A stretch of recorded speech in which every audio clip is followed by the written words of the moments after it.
You are listening to The CEO's Contracted Mistress, written by Tatienne Richard, narrated by Abigail Jennifer Townsend. Prologue. Know the drill. Roberta! Oliver fastened a cufflink as he stood next to the bed where she was laying, watching him with a guarded expression. I'll be out of town a few days. Stay here, please. If you need to go out, take a guard with you. Yes, sir. She made rounded eyes at him and flopped back on her back, pulling a pillow over her chest as she did so. Her plush, full lips made a pout at his directorial tone. He was the only person who ever called her Roberta.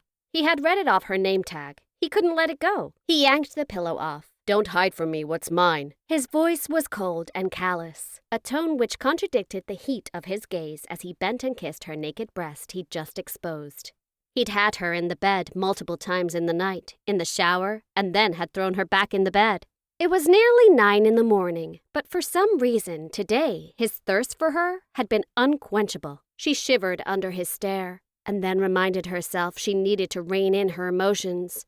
He liked sex. It just happened at this precise time she was his sex toy of choice. You don't own me, Oliver. You're just paying for services. That's it, Roberta tossed out over his head. Don't stake a claim like I'm a pet. Good. You know the drill. I do. The month is also up on Monday next week. He had already extended her by a month once before. He was unlikely to extend it again, and she was going back to the tiny hovel of a room at the boarding house, return to work at the coffee shop he'd plucked her from, and likely become a spinster. Only she would be stupid enough to fall in love with a man she agreed to act as an escort for. Although escort was the wrong word, because she hadn't escorted him anywhere outside of this room except for a couple of dinners. We'll talk about it when I'm back. He stared into her eyes seriously. If I didn't have to catch a flight, I think I'd be buried deep in you again in about 10 seconds. You are fucking beautiful, Cherie. She looked past him to the mirrored ceiling and knew what he was looking at. Blonde hair, blue eyes, an hourglass figure bordering thin from many missed meals.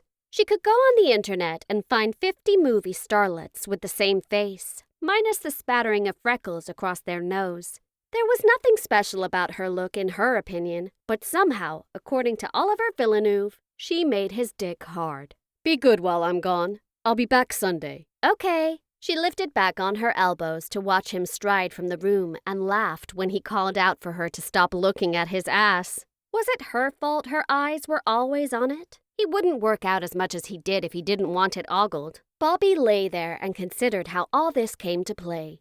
He had come to her coffee shop late at night at closing time. She had worked a double shift, exhausted, but having no choice to work as many hours as she could. Her sister needed the money. She was dying. Too far down on the transplant list for a kidney, and they were not a match. They shared a mother. Neither knew their father, and since their mom had died when they were teenagers, the girls had been on their own. She had no education, no training, and no way to pay the medical bills her sister had needed. Then, Olivier Villeneuve had shown up at her coffee shop, irritated with a date he'd simply left wherever he'd dropped her out of his car, demanding a coffee and her phone number. He'd made her an offer he thought she couldn't refuse. $30,000 for 30 days of her time. At first, she'd refused the rich, handsome man who obviously was not used to hearing the word no. But then, every night for a week, he stopped at her coffee shop, had a cup of coffee, and ogled her, but never asked again. On day 7, she'd acquiesced when he bumped the offer to $60,000, a formal contract, and a promise to make it worth her while. She knew he had meant sexually, and finally she agreed, partly because she found him sexy as hell, mostly because on the day he proposed his lucrative offer, she'd received another bill from the hospital for her sister's dialysis treatment. She closed out the store, and he'd taken her to his hotel suite. Because, of course, a rich, wealthy man in Houston would simply stay in a hotel instead of buying a condominium. Since the first night, she rarely left his bed. Admittedly, he let her out for food, but, for the most part, he kept her in the hotel room and usually in the bed. The man was insatiable. It was fine for her. She found him invigorating, and the more he gave, the more she wanted. It was a dangerous path.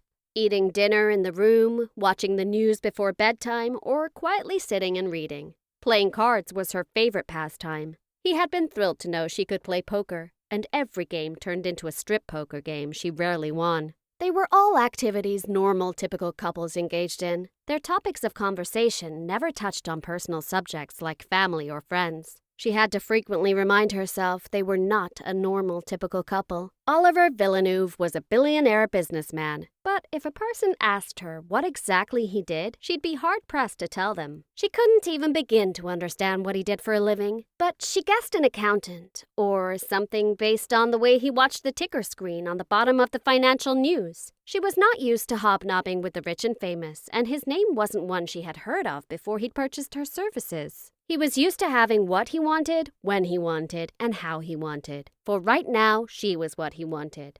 She expected come Monday, he'd be cutting her loose. Her heart was already breaking. She couldn't tell him, of course. She loved him.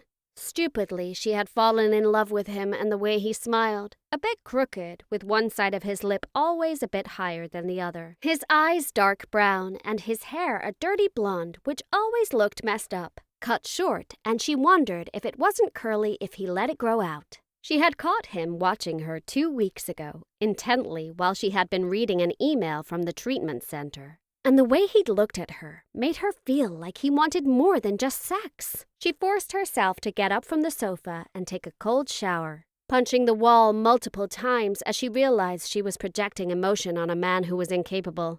He'd followed her into the shower, and they'd had rough, passionate sex against the shower walls. "Bobbie, you're such a fool," she whispered to herself as she rolled over and pulled her cell phone closer. One missed call. Immediately, dread filled her chest as she recognized the number. She quickly returned the call and felt her stomach drop. She got dressed and moved to the front doors, hopping on one foot as she shoved into a pair of tennis shoes. She met the guard there. "I need to go." "Mr. Villeneuve said you should stay here." "I know what he said, but I need to go to the Pemberley Hospice Center now." She pushed past him. "Ma'am?"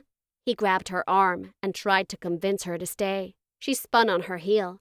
"My sister is dead.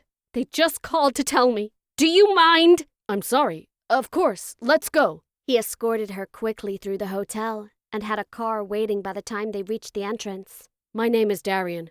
Would you like me to call Mr. Villeneuve?" "No. What's he going to do? He can't bring her back," she said coldly, staring out of the window. Her sister had died alone while she was on her back. Not like Rosamond would have cared. She'd have been happy for her, teasing her and laughing. She'd been in a coma for 10 days now. It had only been a matter of time. Several hours later, she had arranged everything with the hospice center, had broken down with Darian gently holding her, while she sobbed her heart out and was on her way back to the hotel room. Rosamond would be cremated, and that would be that. There was no money for a huge fancy funeral, and it wasn't like they had friends anyway. It had always just been the two of them. Her best and only friend and her only family member was gone. As she entered the hotel suite, she heard voices and came to a standstill. Darian close on her heels. "Ah, there she is, Roberta Caron, Oliver's paid escort. He was always partial to blondes." The man in the room looked to the brunette sitting opposite him. "Sorry, Cleo." "No offense. I'm glad he got this out of his system before the wedding." The woman looked Bobbie up and down casually, as if her appearance didn't bother her at all. "Though usually he goes for something a bit less used-looking." She glared at Bobbie. "You slept with my fiancé, the man I love more than anything in the world. You're nothing but a whore. You're lucky I found this out before our wedding. Otherwise, there would be hell to pay. He's mine. You're going to leave." "Who are you, and who let you in here?" Darian stepped forward protectively, pushing Bobbie behind him. "Bernard Menard. I'm Oliver's best friend, and—" He looked at Bobbie. "Roberta's new—" He waved his hand around with a flourish. "What's the word we agreed to use?" He looked at Cleo with a smirk. "Patron. Yes, patron." His eyes looked her up and down in a way instantly making Bobbie's skin itch. "I'm not sure what you're suggesting, Mr. Menard, but it's not happening." Bobbie felt her stomach twist painfully. "Oliver transferred the remaining 5 days of your contract over to me." "It's not transferable," she argued, hating the searing pain in her chest. "Your choice is clear, my love. Give me the last 5 days or forfeit the month of payment. Oliver is getting married on Saturday." He waved to the woman on his right.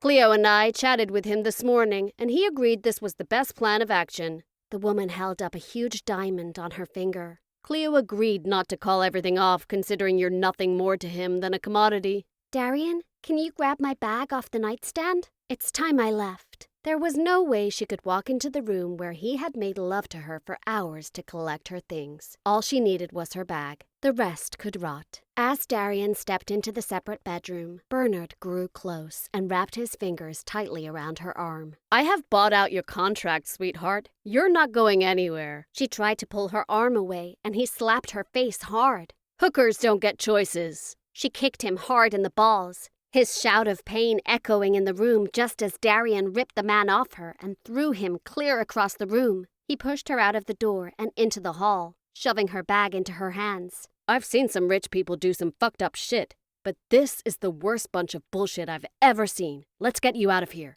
Why would he do this? She whimpered sadly as she got into the elevator. Who would do such a thing? He transferred me like I was a possession.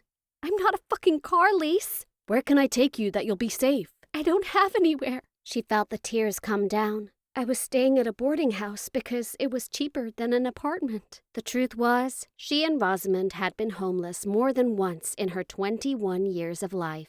Just take me to the funeral home, and I'll wait for my sister's ashes and sort out what to do next. As she climbed into the car at the man's urging and let him take her where she wanted to go, she let the tears fall again. They say what doesn't kill you makes you stronger. Bobbie Caron was a diamond in the rough. Microwaves and marshmallows. Bobbie held her pen between her teeth and studied the screen in front of her and wondered whether her boss was high. She looked at his face on the video and tilted her head and pulled her pen from her lips. Crack? Cocaine? Heroin? Her words made him laugh. I'm not high, Bobbie. Drunk then? She saw his wife pass by the screen behind him, and she was laughing at Bobbie's words. He's not drunk. Everly's face got closer as she peered over her husband's shoulder. But he could really use your help. We'll be there too. I haven't been back to Houston in forever. The last time was before Christmas for the one night to get signatures for the Hall Quigley account. Her desk faced the backyard, and she looked out of the window to where her kids were playing. She squinted. Fighting was a more apt description of their activities. She rapped on the window and swung her finger back and forth between them. Grady immediately knew what she was doing. Come on, Bobbie. The kids are bored and fighting already, and it's only the second week of summer vacation. She groaned and put her hands over her forehead frustratedly and pointed at him. You hate Houston as much as I do. Agreed. Grady sighed with a wrinkle of his nose. I'd rather chew nails. It's why I moved my offices to Dallas. Then explain to me again why we need to go to Houston?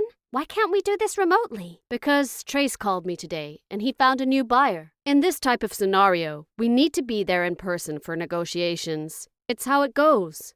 And it's really going to take 2 weeks? She grimaced in annoyance. It is. And your mom and Everly don't mind watching my mouthpieces? She looked up to her window to see both of her kids with their mouths pressed against it, blowing and puffing their cheeks out, and then laughing uproariously. My kids are really weird, Grady. They were making faces on the other side and dancing with their hands in their ears. They're no weirder than our little asshole.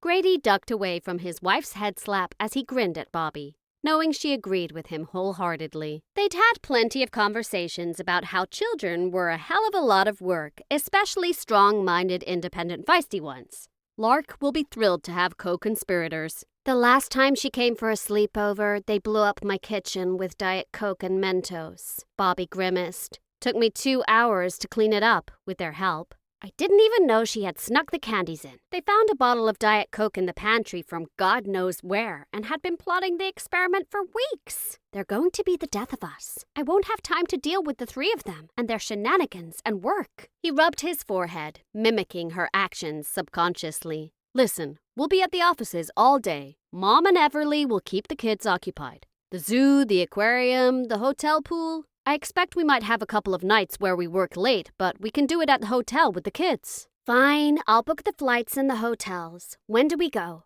I told them we'd be there on Monday.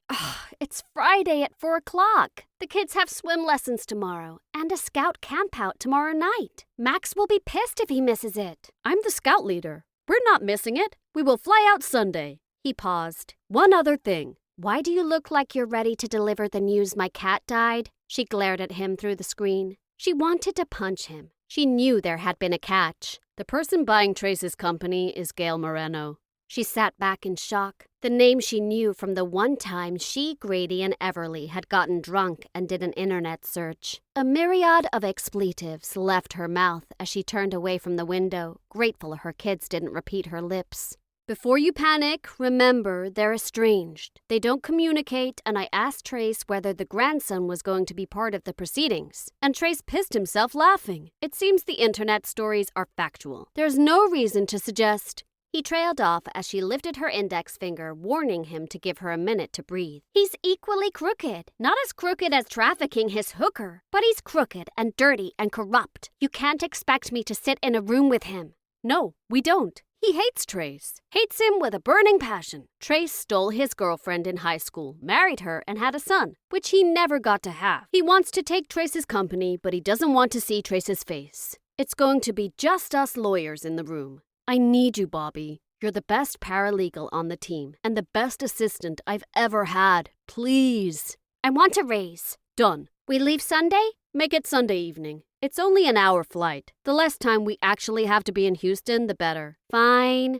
She rolled her eyes. I'll get on it. The sooner we go, the sooner we get home. Stupid Houston. They shared a sad smile and then ended their video chat. She pushed the frisson of fear down and took a deep breath, inhaling, holding it for a count of 5, and then exhaling slowly. She did it 3 more times until she was less frazzled and then shoved her glasses up her nose with annoyance. If Grady had to go to Houston, the city he hated as much as Bobbie did, then she knew he was dragging her along because misery loved company. Between the two of them, the city was the place where their past needed to live. Nobody wanted to relive that kind of torture, and yet, here they were, ready to embark on a trip to the city of nightmares. Bobbie knew Grady had left Houston after his ex-wife and best friend had not only had an affair, but it had been caught by a tabloid and the videos had been plastered everywhere. Grady came from a wealthy family of judges, lawyers, and million-dollar real estate brokers, and it had been a massive local scandal. While he wasn't a billionaire by any standards, his reputation had been impacted by the scandal, and being questioned frequently about the affair had made him decide to up and leave the city he'd grown up in. He relocated to Dallas, and within 6 months, he had met Everly, and they had gotten pregnant.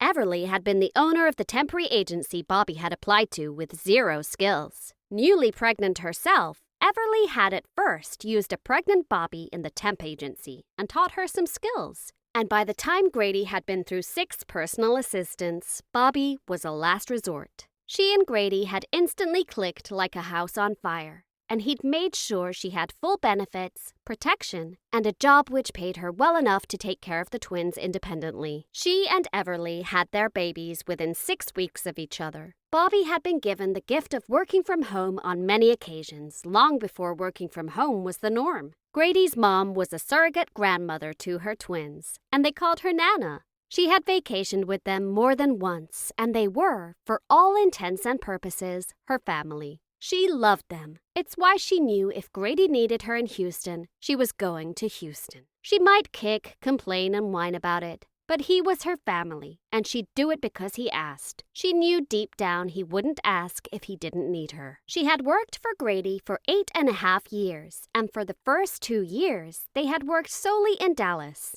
Eventually, Grady's clients had requested more than once his presence to deal with legal matters in person. And because he was a corporate lawyer for billion-dollar corporations, specializing in the oil, gas, petroleum industries, and the refinery of products, while he had a lot of business from all over the state, Houston frequently called him home. She went with him on occasion, and they both grumbled the entire time, but rarely did they go for more than a couple of days. This time, though, there was a merger between 2 large companies. And it wasn't simply a few days having to go in with documents and make people sign off. It was negotiations and legal representation for their client. The client was selling their company and their shares, being swallowed up by a giant conglomerate, and it was up to them to make sure they didn't get taken advantage of. The CEO was ready to retire and had finally capitulated to sell off to a rival. She hadn't realized until Grady spilled the beans the rival was the great-grandfather of her twins. They just needed to do their job and lay low. He wasn't someone she had ever met. It wasn't like Oliver had ever introduced her to another member of his family. She'd been his whore and nothing more than a whore. Family was not something they'd talked about. She certainly hadn't been the woman he would have talked to his family about. A barista-turned-hooker was unlikely the kind of person one with Olivier Villeneuve's wealth would have brought home to meet the folks. As she began to do her job as a personal assistant to Grady Hoffman, she considered it would be busy, a good break for the kids, giving them extra time with Lark. Not as if they were often apart. They lived next door to each other, and the fence which used to separate the yards had been long torn down. The three kids all went to the same private school, were all in the same grade, and did most of the same extracurriculars. When Darian had dropped her off at the funeral home, the director had told her it would be at least a day before he could get things done. She wasn't leaving without her sister, and she had walked to the nearest branch of her bank and had withdrawn every penny Oliver had deposited to her account, minus the 5 days of her contract she hadn't worked. She often wondered if he were bitter about the money she had taken before he could realize it was gone. Oliver had set up the account for her, had given her the bank card. However, Bernard had said she had to forfeit the money because she hadn't stayed with him. She had taken only what she felt was rightfully hers. And in a state where prostitution was illegal, Oliver was hardly likely to come chasing after her. She reassured herself there was no need to worry about running into her past or having a man chase her down for the money they felt she owed. She remembered with clarity the events of the day when she had decided she was taking what was hers. She had returned to the hospice center, recovered the check she had written, and paid them in cash from the nearly $100,000. It totaled $73,000 in medical bills. It was the equivalent of approximately 5 weeks with Oliver, $60,000 a month. He had deposited $120,000 to her account. She took it all but $15,000. Then she had gone to the funeral home and paid the $8,000 for the services to cremate and put her sister's ashes into a fancy little urn, in a fancy little box, and promised to return the next day to get it. She found a cheap motel to spend the night, hid the remaining money in the sock in the bottom of a backpack she had grabbed at a thrift store where she had purchased a change of clothes. The next day, she had collected her sister's ashes, made her way to the bus station, and bought a ticket to Dallas. When she landed in Dallas, she found a small bachelor apartment, found work in a diner, and lived frugally for a month. Then she had missed her period.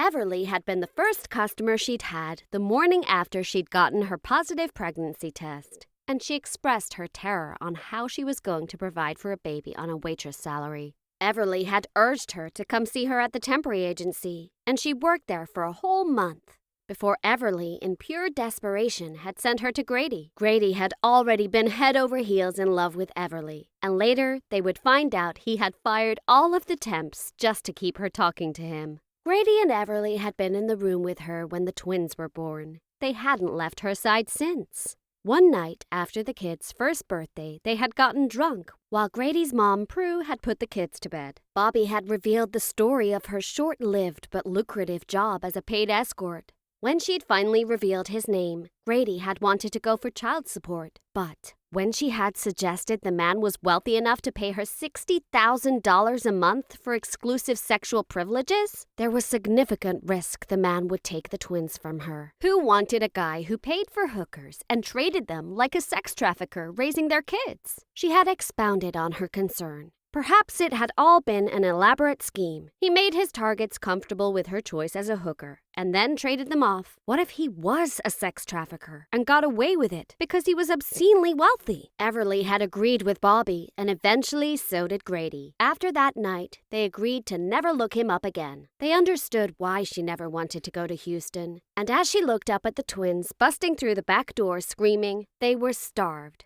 She smiled at them. She would rather die than lose them, no matter how difficult the pair of them could be. There were days they made her lose her patience, and she had already discovered a single recurring gray hair right at her widow's peak. Olivia, known to everyone as Ollie, was mouthy and feisty and never backed down from a fight, physical or verbal. Max was bright and a pacifist for the most part, but he never backed down from a debate, especially with his sister or Lark. "Mom!"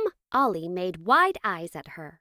"We need food!" You ate lunch an hour ago. She turned back to her computer. 8-year-olds had voracious appetites. Grab an apple. Apples are boring. We want rice cereal treats. Max leaned on her desk, kicking his muddy boots onto the mat, bouncing the mud up the wall. We don't have rice cereal treats. Bobbie focused on securing enough seats on the flight to Houston for 7. Go get an apple. She heard them whispering but ignored it, clicking and selecting the seats before putting in the company credit card information. She then set about securing a large suite for the Hoffmans and then a smaller suite on the same floor. She reserved an office room for her and Grady to work from when the family got sick of their shop talk. She smiled with satisfaction when everything was arranged. Tickets and reservation confirmations were received. Grady had sent her an email thanking her, and then a ton of work to get done before Monday. She began the process of sorting through it all when high-pitched giggling in the kitchen caught her attention, and she turned an ear to it. What are you two up to? Nothing? The unified voice instantly sent chills down her spine. She uttered a 4-letter expletive as she rolled back in her chair and beelined for the kitchen, just to see a set of blonde curls and dark spiky hair pressed tight together from their perch on a kitchen chair where they peered into the microwave. The smack of loud popping caught her ear, and then the excited squeals of her offspring. What's going on? We're making rice cereal treats, they exclaimed excitedly. Another pop in the microwave made all of them jump. She pulled them away and pulled the door open and groaned. Marshmallow coated the inside of the microwave in a white, gooey mess. How many marshmallows did you put in here? Why didn't you use a bowl? We found 2 bags, and the bowls were too high. Oliver grinned at her, reaching past her to swipe a handful of melted marshmallow. It's hot! She blew around the mouthful. She closed her eyes and then closed the door to the microwave to stop her grabbing another mittful. 𝑳𝑰𝑺𝑻𝑬𝑵 Caron and Maximilian Oliver Caron, you are going to clean this mess. The microwave will look exactly as it did before you dumped 2 bags of marshmallows into it on high heat. Can't we just mix the marshmallow into the cereal? Ollie shook the box vigorously, sending the tiny rice pieces flying. Oops! Clean that too! She walked away from the kitchen, rubbing her forehead. Then, when you're done, go upstairs and clean your rooms. Why? We usually clean it on Sunday and Wednesdays, Ollie argued again, her voice chasing her out of the room. Mommy has to go to Houston for 2 weeks starting Sunday, she responded as she made her way back to her desk, knowing full well they wouldn't clean the kitchen to her standards. But she would clean it up better after when they went to bed. For now, they were going to at least try. Instantly, both kids were at the back of her chair. What do you mean? You're going away for 2 weeks? Where will we go? Max's voice was panicked. You're coming too. Grady and I have to work. Everly is going to work remotely. Nana and Everly will watch you while I'm working. Is Lark coming? Ollie jumped up and down, clapping her hands. Yes. She tried to keep a straight face as they got excited. Are we staying in a hotel? Yes, and it has a pool with a water slide and a diving tower. As the kids jumped and squealed running around the living room, Bobbie considered Grady was right. They were bored only 2 weeks into summer vacation. This would do them good. The chances of them running into a man she hadn't seen in more than 9 years was minute at best. She had booked the hotel on the far end of the city, away from where she had stayed with Oliver. For all she knew, he had moved away from Houston as well. As the kids started arguing over who was going to sit near the window on the plane, she suddenly sighed loudly. They definitely needed the break from the house. They all did.